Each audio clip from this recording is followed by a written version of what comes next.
Hello, everybody. Welcome to our, I believe it is, Kelly, is it our eighth annual Future Trends of the Qualitative and specifically the Insights industry, of which evolved from market research, as we know. Hi, my name is Brett Watkins. I'm the CEO of L&E Research. I'd like to introduce all our returning champions. Kelly Hammock, our marketing director here at L&E Research. Charlie Rader, a digital insights designer for P&G, specifically working with the baby and fem care division over there. Lenny Murphy, who many of you all know is a wise sage of the industry space. His resume goes much longer than I can actually go through with all the experiences between. And there's time. Two advisors. There you go, right? And a shout out to a longtime panel member who's been here with us, Barry Jennings. Barry may join us later, but the odds are probably slim. He got stuck with some travel complications that prevented him from joining his desk. Our best wishes and shout outs to he and his wife as they were traveling overseas, and hopefully those travels are going a little smoother now. So to everybody out there, we will be providing the analysis and summary of transcripts. Kelly will be shooting that out in the file for everybody who registers. For those of you who have friends who may not be joining us live today, I encourage you please to pass along to them. We'll be happy if they register post event to send them recording. And again, both Kelly's summary as well as transcriptions. And finally, as far as it relates to Q&A, our special thanks here to Josh Bradley, who is in our IT and AV team, who helps organize all this for us. He is going to be helping me with the process of taking questions and queuing those up afterwards. So we will be doing that in the final 15-20 minutes of this. So don't feel like your questions, feel free to post them along in the chat section. Josh will queue those up for us as soon as we get to that portion of the event. So Lenny, Charlie, hello, welcome. Hope everything's doing well in this action-packed hour that we always try to build, just to go in. Going to be hitting on several subjects, as you all that registered saw. AI is obviously a very popular subject matter these days, and synthetic versus authentic data, of course, is obviously a byproduct of said AI. So we'll definitely cover some of that. And then get into a little bit of the industry, whether it's data quality, the actual evolution of what a researcher looks like. I know Charlie's going to have a lot to say about that, as obviously P&G's needs evolve and what should that look like. And then looking at what they do in terms of providing value in this climate and going ahead. So AI. Lane? Well, I just saw like 4 AI note takers join the meeting, so I hope people are actually listening to us. Some real people out there. That's a great point, Charlie. As you can see, people clearly there's some folks out there that are early adopters that have already implemented their own AI tools to summarize this for them for post meeting. So obviously zero faith in us to provide that, but that's okay. I get it. Do your own thing. So let's look at AI in qualitative research to start out with. So maybe just AI in general right now. Lenny, you and I, just before we hopped on here on this call, we're having a little chat about that. Obviously, I know, as you mentioned, the Grit Report 3, a green book, and looking at obviously which for those of you, I'm sure almost everybody out there is familiar, but just in case not, maybe spend just a brief sec to talk about what you were doing with Grit and maybe some of the findings you got, maybe a few sneak previews here for the audience. Yeah, sure. Thanks for putting me on the hot seat, Brett. So yeah, we did just complete data collection from the latest round of Grit. If you took it, it was different in a lot of ways because we're trying to get a handle on exactly all the different dimensions of change, and particularly from a technology standpoint, AI adoption. So a whole lot of new stuff that we covered for the first time. I don't have all the data. I have crosstabs sitting here I haven't had a chance to get into. I need to load them into Perplexity and see if it'll synthesize it for me, but I'm not there. Right. I can tell you what, there's not a conversation I've had putting on my consulting hat for the last year, but certainly the last 6 months or so. This is not the dominant topic. And it's not about the why anymore. We've kind of shifted from that. It's into the how, into the pragmatic business applications of these tools in either creating speed and cost efficiencies, or in unlocking whole new capabilities that we may have imagined before, but we weren't really there. And a lot of the stuff like the note takers and the transcription, I mean, that's all table stakes now. That there's nothing new about any of those things. It's purely expected. We are into the phase of what does it look like in terms of unlocking new business value. And the competitive landscape is changing incredibly rapidly. There are new entrants all of the time. I fully expect in the very near future to see the big tech companies making direct plays in the insight space, because it's all about Too data. bad Barry's not here to talk. I know. But I've heard rumors on the wind, right? That because it's about owning the customer relationship, unlocking revenue from that customer relationship, and what drives that revenue is data and data utility. So that's the foundational piece. That's it. And for a huge chunk of the industry, especially on the quant side, there's just a lot of synergies to be unlocked, and we can see how to do it now. So the roller coaster is not leveling out. We've gone up the first hill. There's there's some loop loops. There's all types of stuff. All I hear is ching, ching, ching, ching, ching, I know. ching, ching, ching, ching, ching. That's it. But it's not bad. I mean, No, I think, not at all. because it's sorry, Brett, but you got me going here. And Charlie, I really want to get your take, and you hinted on this, Brett.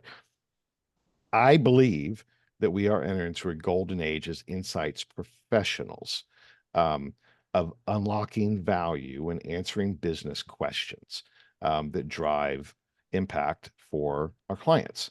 The tool set is just changing, and but even this weekend, I was writing a questionnaire for somebody. I use Perplexity to optimize it. But I still had to structure a questionnaire. But those aren't the skill sets that define our value. Our value is answering the business question in the best possible way. And I think we're just in that massive transformation stage now to do that.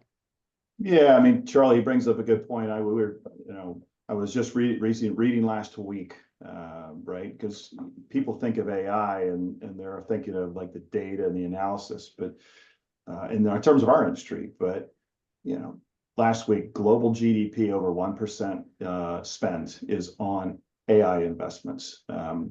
For those of you who just think about that, that's hundreds of billions of dollars that we're talking about, right? Just going on today, the businesses are spending in. Don't know what you can really speak to what you're seeing on your side on the P&G. Sure. But I mean, I won't give you any numbers, and mostly because I don't pay attention to that level of stuff. But certainly at P&G, we are heavily invested in growing our AI capabilities. We have multiple general purpose AI tools that are at our disposal, not to mention all the specialized ones that are developed or in developed or whatnot. So P&G in general, while when it first hit the market, everybody put the brakes on and said, wait, what does this mean? Should we be doing this? What level? How do we protect our data? But now that we have a lot of those safeguards in place, that we have the walled data gardens and the legal protections for AI, now the question is how fast can we go?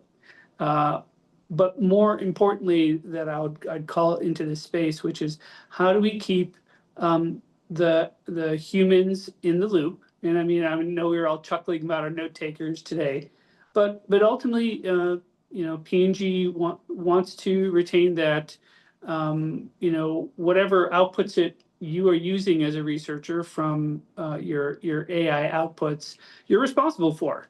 So the definitions are evolving, but the idea that the AI is still probably the best intern you've ever had, but you better darn well make sure that you're not just passing on the intern's work. Right. So having that responsibility to think critically, still we have to think critically. Even when we weren't dealing with AI and we were just maybe just crunching some numbers, when all of a sudden you're like, well, how did this take a 5 to 10% drop? If you weren't just accepting the answers and just copying and pasting your table out, you are missing insight. You're missing the ability to say, well, what has changed? What is happening there? So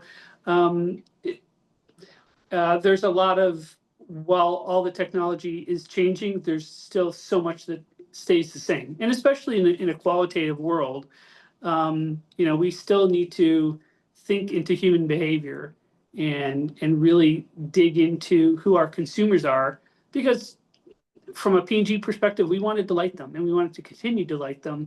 And these types of tools are helping us to accelerate in that space. Yeah, I know we did a project recently. We'll leave obviously the brand names out for proprietary reasons, but using AI in terms of our detection, product detection, like imagery analyses through our Conducts product. Talk a little bit about that and what we experienced there. Yeah, thanks, Brett. I would actually really enjoy. This is very exciting for us. So what happened is a client had to review 282 photos with products. So they did that. It took them about 28 hours of manpower. So we decided we wanted to see if our technology could do that any faster, any more efficient, and knowing we could, but how much is really what we were looking to find. So we actually cut that number of photos down a little bit because it turns out, as research goes, some of those people did not actually own the products that they were looking for. So we just went ahead and eliminated those, leaving us with about 189 photos to look at and synthesize. Using our conduct system and the object detection function, we were able to do that in 13% of the time it took human man hours to do. So this includes the time it took to download all the photos, upload them to the platform, make sure they're labeled. These are kind of those manual admin steps that you're going to have to do. And as we're seeing improvements in AI, even those are going to be a little more automated. But this was kind of a litmus test. This is us delving into it. So we did find vast improvements in the time. And not only that, the accuracy level was really high. It will flag the product and say it will give you a percentage of accuracy. So it only feels that it's 80% accuracy. Let's say, we're taking a picture of this Coke can and we've got the label turned the wrong way. It's probably going to know this is a Coke Zero can. But if I only showed you this little bit with the barcode, how much could you tell? And more importantly, as a human, would you be able to discern that? Because the technology it can start picking up on those things. So when we compared our results, we did see that the hours were reduced drastically, but we also found there were 4 errors in the human analysis. So there were some objects that were not detected correctly by the humans that were detected by the robots. What we like about the robots in this process is the robot is going to flag us what to look for. So it's going to say, this picture was a little unclear, go check it out. So if the accuracy is less than 95%, you definitely want to do your human due diligence, i.e. keeping human in the loop is really important. The other thing we found out in our case study is that human setup is also very important. So again, taking this Coke Zero can, if somebody said, I drink Coke, and they upload a photo, but it's actually a Coke Zero, now you know that they weren't actually paying attention to what they're drinking. So you get that level of accuracy that you might miss out on as a human. I think it's fascinating that you, as you said, Kelly, point out the human error standpoint, that the AI actually in some levels was more accurate. But, Lenny and Charlie, I remember, my early first days of reading open-ended comments of surveys and stick figures of how many people mentioned this concept. Just the mere categorization of, how we are so, I look at it and I'm curious to hear both of your points on when you look at qualitative and quantitative. Quantitative was an evolution of how can we get research quickly and put it in the boxes for humans to do quick analyses on. Now we have these tools that used to be, time prohibitive to do 100 or 200 or 300 like video interviews similar to what we're doing today. And now we can the technology synthesized, as per Kelly's point, just did the quick math of from 23 hours, I believe, of human time to 4 hours human aided time with tools. So, there's the back end and then the data side of it. Lenny, what are your thoughts there? Yeah, well, I spent all weekend, literally like all day yesterday and a chunk of Saturday going through the Grit 50 manually. I ran through AI. So long story short, right? There really is method to that whole process, right? And there's misspellings, et cetera, et cetera. But we also need to do roll-ups, who owns who, et cetera, right? I mean, there really is an art to it. Um, and so even I ran it through AI first to identify who owns this company, right? Every company was mentioned. And it was about 50% right. So, but to your point, right, it took the contextual knowledge that I just have in my head because I'm weird, right? Oh yeah, so-and-so about so-and-so, right? That type of thing to make it right. So the process efficiency, it was still more efficient overall, and it's only going to get better because now I've trained my personal favorite, Perplexity, on knowing what's what, right? So it won't make that mistake again, right? I've built a custom data set that is, now, and it recognizes that. So it may not have been perfect out of the gate, but the process efficiency next time from the learning standpoint will be even better. And that's the trajectory, I think, Brett, that I'm, trying to get to of these. If people throw their hands up because, first time you use it or early that it's making some mistakes, okay, that's going to happen. But as we're in the world now building custom data sets, right, that are higher quality, those process efficiencies just get better and better and better. And then as humans, we can focus on other aspects. I do have concerns about the implications for business models for research suppliers. Right, we're effectively a cost plus business based on humans, based on labor.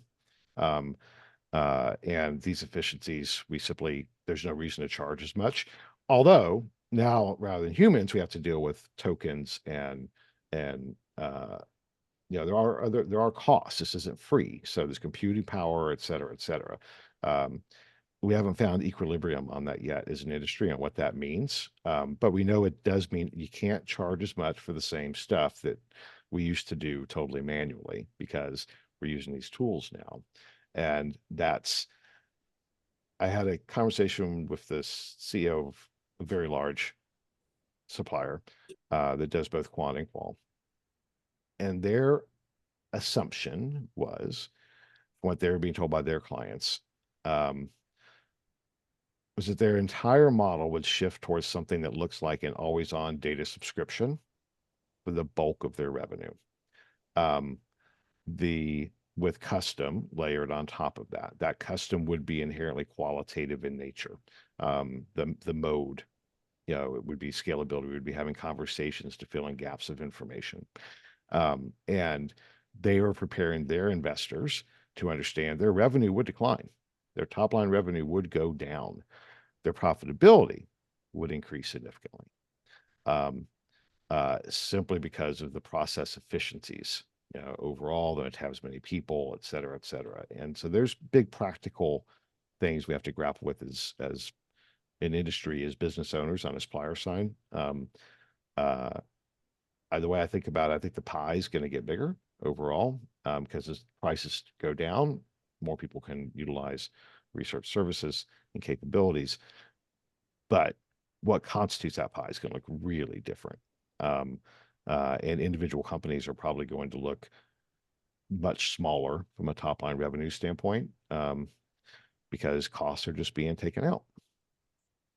And I think, pivot to data quality, knowing we talked a little bit, because I know people, they get concerned about data quality. And of course, the human engagement versus a synthetic is obviously a subject. But I think there's also the triangulation of data to that point, as a little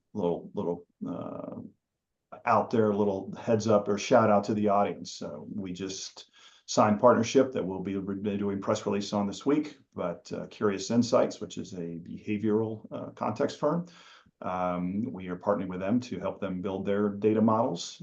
And I bring that up because specifically, our industry in a lot of ways started anthropological, and it was watching people do what they do. And, as I know Charlie can attest, I mean, that's still a big part of P&G's world. Absolutely.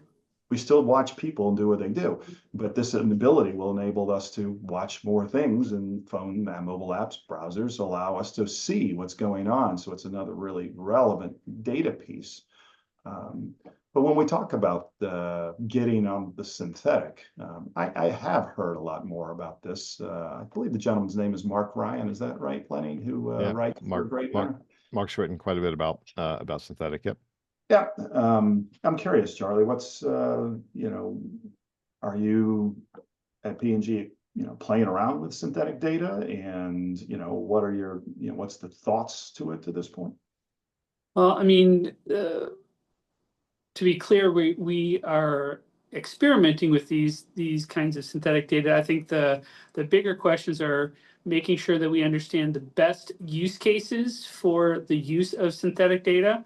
I would like to say, well, first, we shouldn't have any synthetic data. Well, that makes no sense, because there's a lot of value in understanding what we already know, and then we've just taken that data and we've packaged it with our AI so that we could interrogate it in a human-like way. I find that kind of learning from synthetic sample really fascinating. But the fact is that we will always need real humans in the mix, because people change. But when you are always working off a retrieval database, the AI data, which we have constrained to say, don't tell me more than what you already have there, that won't be changing. And so we'll have to continue to grow along with our consumers. The market doesn't stay static. We don't stay static.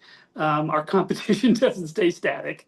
But certainly experiments with the use of synthetic data has more to do with what are the proper use cases, what are the places where synthetic data makes the most amount of sense, where are the places where I think some great use cases in this is one of which is, even in the early days, one of the first, going back a couple years, even to this webinar, we talked about the fact that, well, if we had some synthetic sample, how does that compare to real? Well, for basic questions, it was lining up really nicely. And we were saying, well, we can really tell it's AI by the fact that, it speaks more words than humans normally do. And that I thought was, yeah, that's quite the detractor. Now we can spot that AI stuff there. But now I look at it a little bit differently, in the fact that AI can give us essentially more volume of data and words and richness, that can be really useful for a researcher to dig into that space. Not that it is less real, but humans, from a behavioral point of view, we want to conserve energy. So we don't write very much unless we absolutely must and have to. Whereas with our AI companions, they're happy to choose much energy to give us a big, broad data answer along the way, which can provide us with insight that we hadn't considered before, but because it was buried there already, not because it was hallucinating into something. Yeah. So yeah, I mean, there's those use cases of synthetic data providing potentially more insight that based off of what the human data is. And then I think the really other interesting pieces are with the work that we do with you and L&E is like, we got to find the people. And I think over year after year, the struggle becomes even more difficult to make sure that there are humans that we're really talking to. And when we find the very low incidence kinds of samples, are there smart ways to utilize and potentially augment with some level of synthetic to help us in those tiny incidence spaces? I think there's some potential value there as well. But we at P&G, while we've embraced, as I mentioned, a lot of AI, we are really conservative about making sure that our data is very reliable before we're making large business decisions about product launches, et cetera. So, Can I interject on that, Brett? Yeah, please. Sorry, because I think I agree with everything you said. But I think we have a definitional issue that we need to, in the industry, that we need to be clear about. We say synthetic. In my mind, there's two. There's high quality first party data that drives building models, like what you're doing, Brett, off of your panel with Curious, right? Yep. That is going to create a very high quality, a high quality data set to build synthetic off of, right? You know, this is so and so, here's what they do, et cetera, et cetera. A lot of what's been out there has been digital exhaust, right? It's just sucking in everything off of the internet, which I am incredibly concerned that 50% of all internet traffic right now is bots. It is AI already. So if you're building synthetic off of synthetic, right, it's not high quality. So it's why I have the same concerns. If you're building synthetic off of river sample, good luck, right? I mean, so much of it is just crap. So no offense, river sample folks, but we all know that there's problems with fraud and all that good stuff. So I just think we need to be really clear when we're talking about this synthetic, what are we talking about? In the use cases that I'm seeing that are predictive, right? That are highly predictive of outcomes, an ad test, something of that nature, achieving 95% accuracy compared to a side-by-side with a traditional study. That is based off of incredibly high quality, first party, verified sample, not digital exhaust. So that's still surprisingly good, roughly 60-70%, but it's like it's a mile wide and an inch deep for any of this stuff, right? And we have to control that expectation as well. So we can use it a lot, even the high quality stuff, to build these personas and all that good stuff. But it's not a digital twin of everybody yet. I mean, we'll probably get there, right? But so control your expectations, know the source, data provenance, know what the use case is, and understand that it's not a replacement, to your point, for humans. It can answer highly predictive, people live in Kentucky and drive Suburbans like Chick-fil-A. Okay. Yes, probably very accurate, but it's not going to say, but do I prefer, Chick-fil-A nuggets to a Chick-fil-A sandwich? And why do I prefer Chick-fil-A nuggets type, so. You mean nuggets versus strips, right? Yes. So anyway, I haven't eaten lunch yet, so that's where it came from. Gotcha. So, That explains things.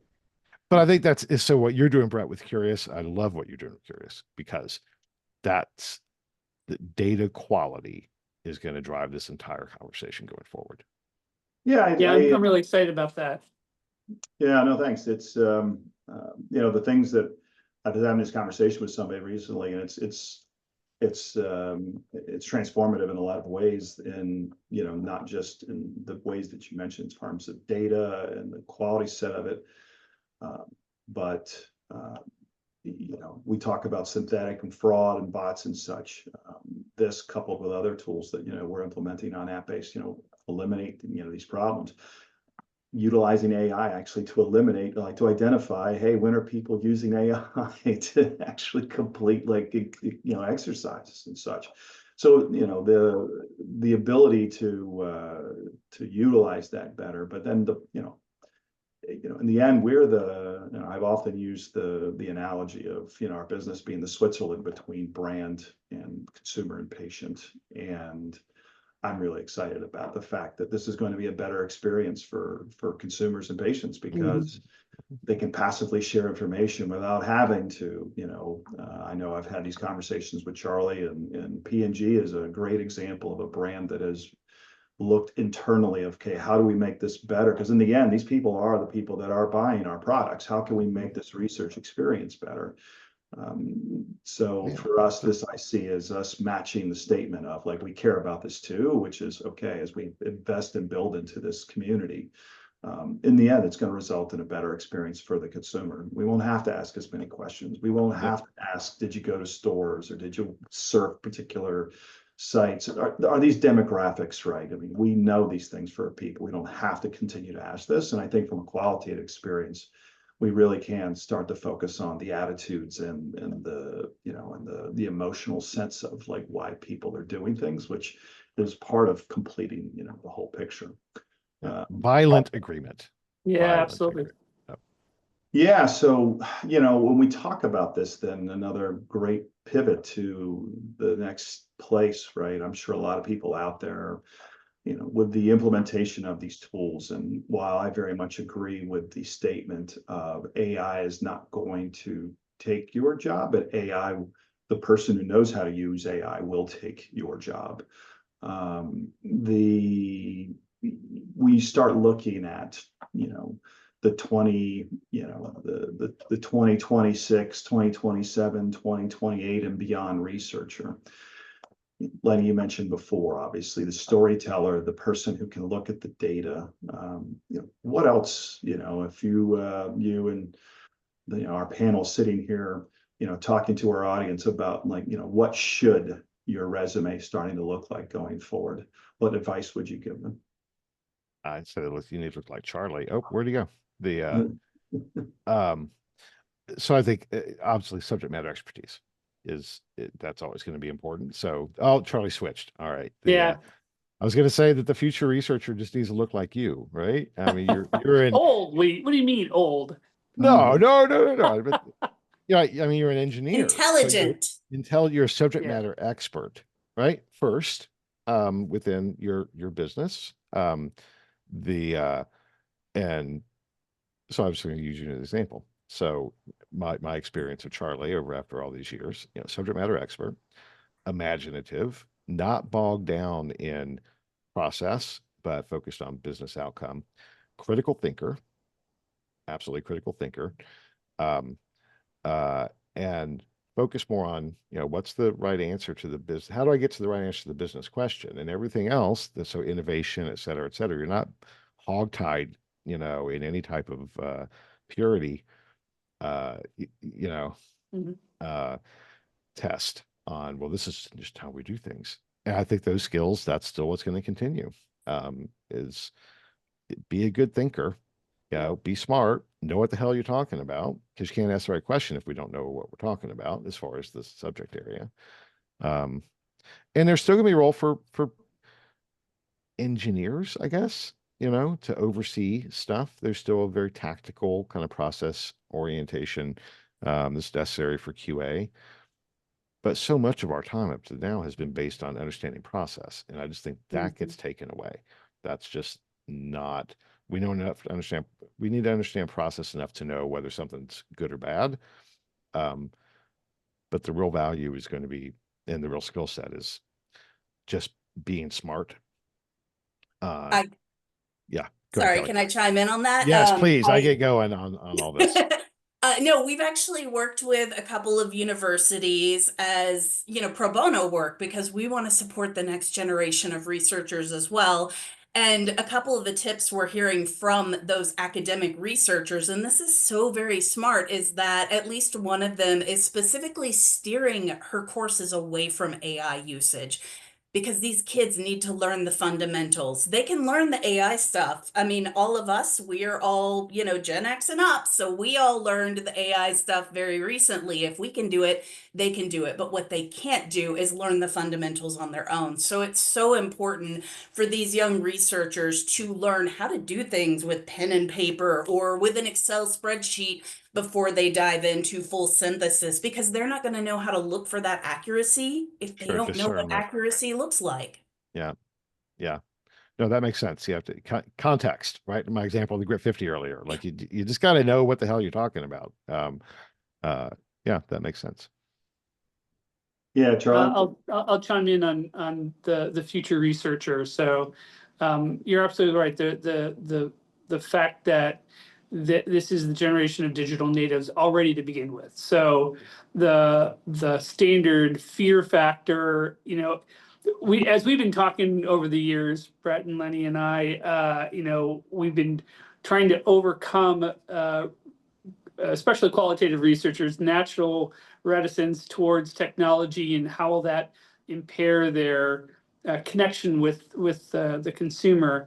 In the same way, the digital technologies, that hump will mostly be taken care of. So the hesitancy to utilize technology won't be there. The things that still need to be built in is the natural curiosity and empathy with other humans, and why, you know, things as minute as, you know, dishwashing liquid sometimes mean to people and how it fits into their lives.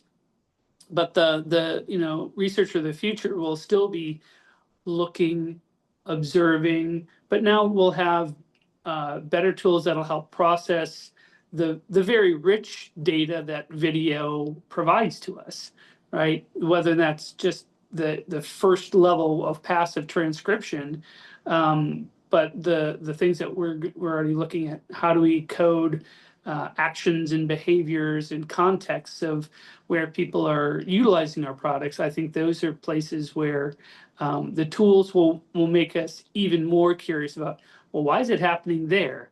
And why is this happening, or there, you know, where there trouble, where the barriers, all those things won't be solved by technology. But I think, like most things, once you really deeply understand a problem, the solution sets become a whole lot clearer. And Charlie, just a follow-up question, you know, Kelly and I have had the pleasure of hearing from other brand researchers recently that have been kind enough to speak to our business and our team about their job and their day. You know, when I think about researchers, and like Kelly mentioned, the fundamentals are so important, right? But these tools are making those fundamentals, you know, abilities to codify these things. I was recently watching a researcher's webinar on utilization of ChatGPT and how he was teaching his agentic AI to help write a better questionnaire screener or course screener for him, because he had been training his AI to do that, and how quickly and effectively it was doing it. But one of the things that I think really resonated with me that I think is helpful for the audience, I was blown away at like what percentage of time leaders in brands are actually doing primary research work, whether that's analyzing data or whether that's engaging with suppliers, or, you know, actually physically doing a thing. I know Lenny actually talks about this in Grit Report, and I know he foreshadowed a little bit earlier that a lot is going to be covering on that subject. But do you mind just sharing, like, in your work day, and you're in the insights business for P&G, that's their thing. Mm-hmm. What's your percentage of your day that's actually engaged in that part of the process? Well, the pieces, and I will set myself slightly skew than the normal average P&G researcher. I have the great honor to be able to interact and look across industry to help researchers find best-in-class methods and vendors. I am not in the what's the next character that goes on the front of a Pampers, or the depth of the Bounty Diamond design.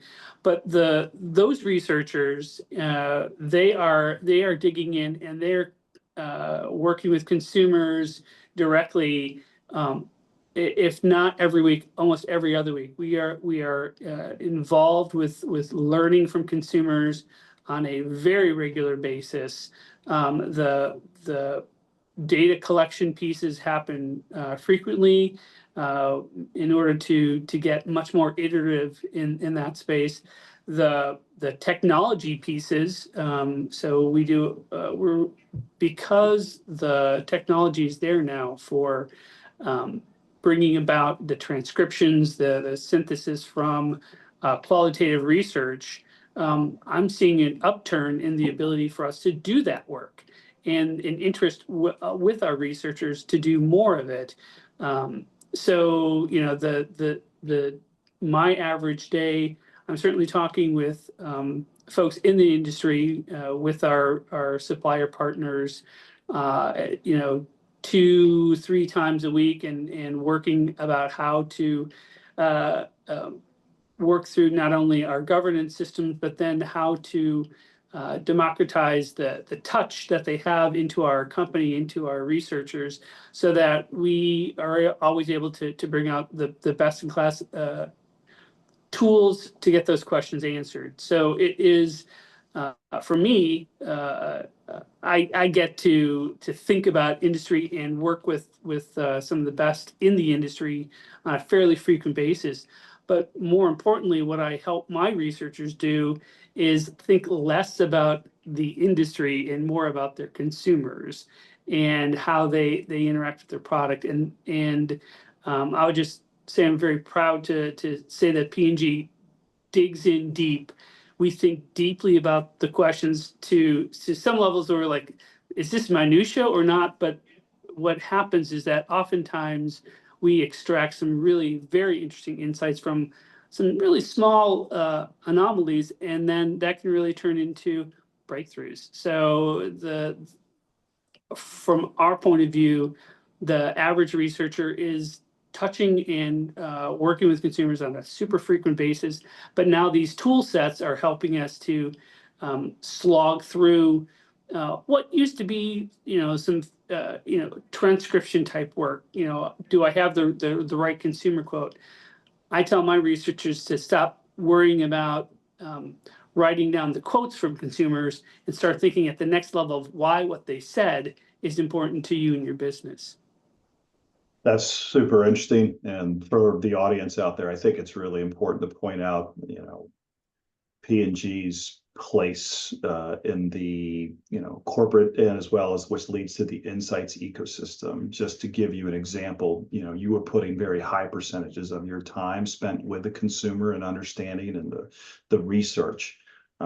I was hearing from other brands, because their departments are so small and they have so, and it sounds crazy when you hear about businesses that are in the billions of dollars, but billions of dollars is very different than hundreds of billions of dollars, like in Procter & Gamble, which as such results in, I was hearing 10-25% of their time is actually engaging with suppliers and doing research and learning about their consumers.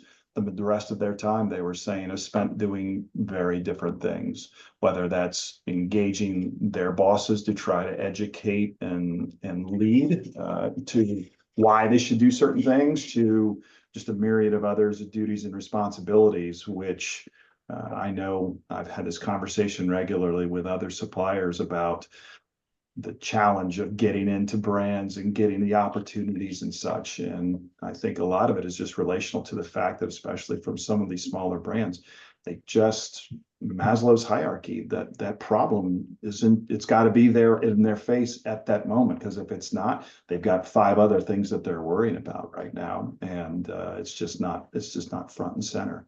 They did their research 2 months ago, and now they're like busy acting on what they're doing and trying to get their organizations to change and move. It's just a wholly different, and why we're so project oriented. Yeah. Can I, from a Green Book perspective now, wearing my Green Book hat, I mean, this obviously, I mean, Green Book's in the business of connecting buyers and suppliers, right? And the so we've been doing a lot of deep diving on this whole thing, and what we believe the future looks like and is emerging now, right? We see it in our own internal data, not just GRIP, but I mean, site visits, et cetera, et cetera. The for someone to discover a supplier, they will be utilizing something like an embedded solution like Perplexity or ChatGPT or whatever from a search standpoint. And those things prioritize authority more than anything else. The days of SEO, the way we used to think about it, that's gone. So where we believe that the discovery process is going to occur is basically a marketplace, a platform like a Green Book, or it could be our competitors whom I won't name, but and that's embedded into as the authoritative source within the procurement department. So Charlie, remember years ago when we built Scout? Yep. So my point is, so much of for the small companies you're talking about, Brett, they do take up a buttload of time managing process, identifying suppliers, going through the RFP process, managing the project. That's a huge chunk of that. And but even on that very front end, we are seeing a transformation, and we are hearing from other suppliers that they are getting RFQs from large brands saying that they need to adapt to this agentic identification and procurement process. So where they will effectively, utilize a series of agents embedded within their organization, identify the right supplier, that will then execute it, and they'll say, and here's my business need. That will send an RFP. That RFP will be responded to. It'll be executed, et cetera, without human connection, unless it's a custom, right? And so this is just kind of the easy stuff, right? Tracking and testing type of things, which should free up people to do that. However, what we've seen over years of GRIT, when we started tracking this, we thought automation would free up the researcher to spend more time to do more research. That is not what we saw. It just expanded their bandwidth. They were just doing more projects, right? So it'll be interesting to see whether we cross that chasm where the automation in AI is going to free up people to do more, even in small businesses, or if they're just going to do even more of what they already do, more efficiently and effectively. Yeah. Well, I'm going to cover one other subject real quick for those of you out there in the audience. I've seen a couple of questions.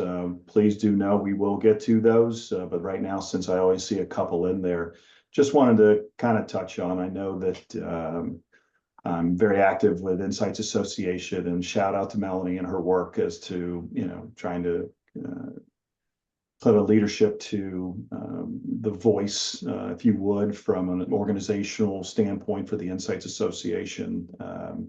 Does a great job for those of you out there that might be leading in research supplier business. Their CEO summit and quarterly meets are fantastic and give me a great opportunity to kind of plug in. But I know there's a lot of there's a lot of FUD, use a technology acronym of fear and uncertainty and doubt as to what the insight space is looking like going forward. The macroeconomics certainly has got a fair amount of tumult. Certainly in the healthcare side, we have seen it from an FDA standpoint and the backlog that's transpiring there. But any thoughts overall, Charlie, that you look at? I mean, is it business as usual, plow forward at P&G, or there's nothing really that you're seeing as to, any, the researchers out there? Of course, you would be one person who would be of a great source of, hey, should we feel good about the world going forward here? Or are there other things that we should be worrying about? What's the insights space look like when you start looking, taking a step back and looking at the broader world overall? Well, I think the message that we've been getting internally is to lean into these tool sets to improve our productivity. that, you know, we should be working experiments, upskilling ourselves, in our teams to be able to, make the most of what these tools are. So that, you know, we get those productivity gains that, that's being promised. I know there's, you know, we're just the amount of compute and the amount of tokenization and all these tools don't come for free. And so I would definitely say that P&G is investing in this space, and it's investing in its people to be productive in that space. Awesome. Like, Follow the money. I mean, so I did hear that, you know, Q3 was slow. Beginning of Q3 was slow. I'm hearing that September's been crazy, and we're probably on track for pretty good Q4, where that's everything. But more important than that, look at the investment dollars. To your point earlier, Brett, right? The VCs are not stupid, or else you're not successful as a VC. Private equity is not stupid, or you're not successful in private equity. And there is a ton of money flowing directly into this space. Based on it, I worry about the about competition, right? There's so many new companies emerging, you know, but it's every week we're hearing 30, 40, $50 million, you know, Series A or even seed rounds, you know, of companies directly in this space. So follow the money. Yeah, Yeah. you don't throw that much money into a category that you think is going to decline. You throw that much money into a category you think you're going to transform, you're going to disrupt, but the business need is not going to decrease. So it's just how it's accomplished. New players are trying to capture that. But I feel very good about the future of the industry. The overall, it's just going to look different than it did 25 years ago, right? When Charlie, like when you and I started, but there's a lot of money flowing, and there's more money that's going to be flowing. I personally am aware of, right? I'm waiting on deals to be announced that are worth over $150 million in early stage investment in players in this space. So that they'll be announced imminently in the next, 30 days or so. So interesting. there's a lot going on. Yeah. So Lenny, if I can, I'll pick your brain on this one. This is where, as you mentioned, the proliferation of these types of tools. You know, in a similar area, you could turn around and here is the latest bulletin board company that was spun up. You know, as storage costs went down, the ability of websites to spin up.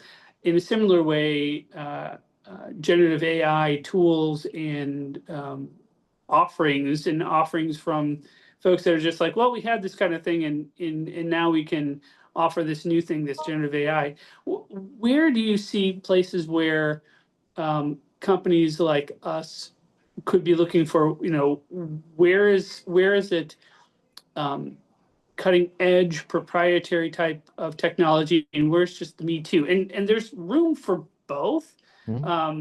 But you know, there is just a lot of noise in trying to understand, with all this generative AI capability, what are the things that people should be looking for to help make those things stand out?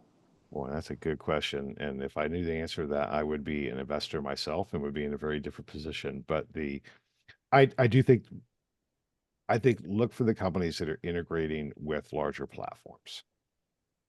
So, right, if a company is good enough, wanted to get investment from, let's say, a large venture capital company, right, Sequoia, Excel, the Kleiner Perkins, those guys, that's one signal. And then if you see those companies then that are integrating into larger platforms, Amazon, Google, Microsoft,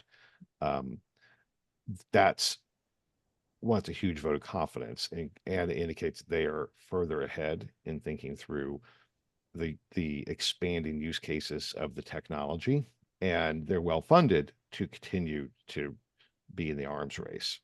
So that's unfortunate for a lot of really smart companies who are doing some really cool stuff, right? But that's how business works, right? And hopefully they'll be acquired, and these other cool things, and they'll get scaled by somebody else, right? This entire ecosystem.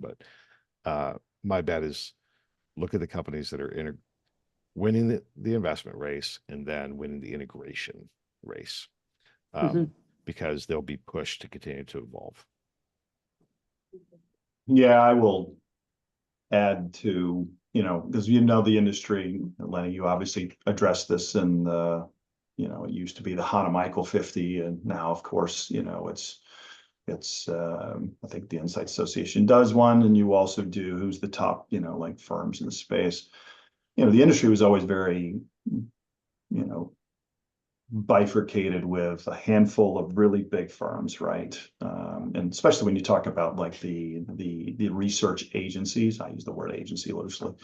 But then you just have this really large ecosystem of small businesses, including, individual suppliers, moderators, so forth.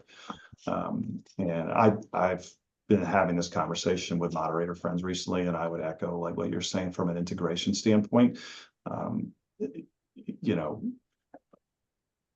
Eleni has, through the last year and a half, had to get ISO certifications for both IT security as well as market research standards. Those were requirements that were passed down to us by brands who said, suppliers who work with us will do these things. I will tell you, those are six-figure investments that will never enable smaller businesses to do. Partnering is going to be crucial in terms of that movement going forward. Heard a recent webinar where people were complaining about like, okay, like, well, what's fair experience for the consumer and how fast you pay out? I was hearing people like, well, because of my size, like, we take 60, 90 days because we don't get paid to the supplier. And I was like, you can't do that. You were going to destroy both yours as well as the industry's narrative by making consumers, because they don't understand that. And furthermore, they don't care. That's not their problem. They're like, hey, I did my thing. I should be paid for my right. You asked me to do this. I took 10 minutes right now. Pay me right now. Right. I mean, right. Yeah. We've now since delayed ours to 10 days in payment, just simply because we're just doing fraud verification, right? Like, we were trying to do it even faster, and we were like, okay, we need to make sure these people are really sailor, and we're just testing a few things to make sure that it was all right. But I mean, and we've gotten pushback from consumers on this process. But, when I hear people saying even this much longer process, they're like, well, then you've got to start working with partners that can handle these cash flow issues for you, because all we're going to do is just continue to poison the well, because like, well, I can't, and I'm, Yep. Yep. Where's the Affirm or the Klarna, right? I mean, we're gonna have to. That's gonna pop up too, right? Yeah, the cash flow issue. You're more closer than anybody. I mean, that's been a big freaking deal this year. So, I mean, there is a contaminant in the industry that cash flow related that has been problematic for many companies. And my answer, and it's funny, I had this conversation recently with another insights professional that is a business leader, and you had to explain to people out there that when from a supplier side, the person who's in procurement and the person who's the actual insights leader are two very different people with two very different agendas that have, but they both have to win. They both have to go back to their boss and say, hey, I did my job well, right? So you've got to work on both sides of that. And you can't just sit there and complain to one to fix it for the other. It just doesn't work that way. So, there's scale is only going to become more critical, especially I think as I see brands doing more work internally, bringing more work inside that is the analytics, I would say, and looking for suppliers to say, okay, well, if you can help me bring 5 data set points and to get clarity on what this means, or you can, from a consultative standpoint, but otherwise, real issues here. So anyways, we are at 3 o'clock. Thank you so much, Charlie, Lenny, Kelly, to you both. We've got a couple questions here, which I'm going to run through here real quick. If you've got the time to answer them. Yeah, let's go. Yep. So, then they're pretty close ones. I'll start with Chloe, who asked, for early career professionals, what is your recommendation on learning AI, and how would you go about learning what the industry is looking for? My comment to that would be, Chloe, is we are already implementing AI throughout our business in terms of our operational process. And we know that while we're giving all of our team the chance to say, you need to embrace this and learn this, you also need, bottom line, you need to embrace this. And if you're not, we have to find people who can help, because the conversion and the usage of these tools is critical for our business success. Everybody else is going to move that direction. We have to as well. So my advice is that if you are already learning these tools and you are good at not just learning GPT 1.0, but I call it GPT 3.0. As I said, Kelly and I went to a conference where this gentleman, Ethan King, spoke about ChatGPT in 90 days. But I was learning a lot about agentic, and here I am as the CEO of a company with almost 300 employees. I'm learning this stuff. Everybody else needs to learn this stuff too. So that would be one thing on that, though. Do not fall into the trap thinking that ChatGPT as a product is the defining product. It is not. So look for what's integrated into Microsoft and Google. It ain't ChatGPT. So it's Gemini and Anthropic. So don't ignore the other ones. Perplexity is making a run as well. Grok has huge applications. You can't just focus on ChatGPT. So no, that's a really good point. In fact, I should. It's almost like a different computer language. You know, each one of them has their own personalities and quirks, and they have strengths and weaknesses as well. So, I mean, maybe the answer to the question is recognize that you will be using AI, but you may need to be multi-language AI. Yes. To be able to bring about the best value. Yeah, I mean, I would just comment just as a final on, I mean, the speaker, whose name was Ethan King, I mean, he pulled up 7 different AI tools. He mentioned in all of them, he said, this is the answer today. He said, this stuff is changing fast. 30 days from now, this could be a completely different answer. He said, but the point is, if you can learn one of these tools, you can learn all these tools. Yes. And then these tools will also help you find the next AI tools that whether that's data synthesis, or you want to make your own marketing videos or create your own AI agents for your business. I mean, the whole point was that there's a multitude of them out there. And Chloe, I would encourage you. His name was Ethan King, ETHAN King. He's got his own website. He offers content. It's relatively inexpensive. Great way to learn that. I will also give, to an industry standpoint, Ray Pointer, who is New Market Research.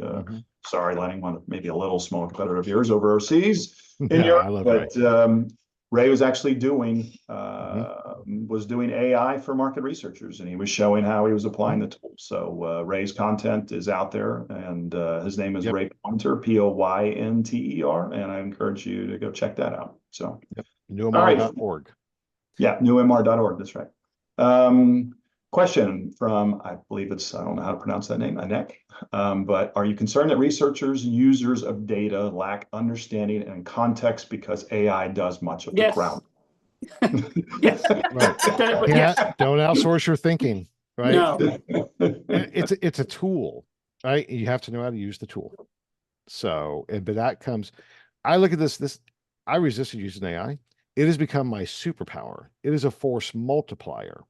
But the times that I have fallen back on outsourcing my thinking, it was shit. Sorry, just put it out there. The results were bad. So you have to own your skill set and use it as a tool.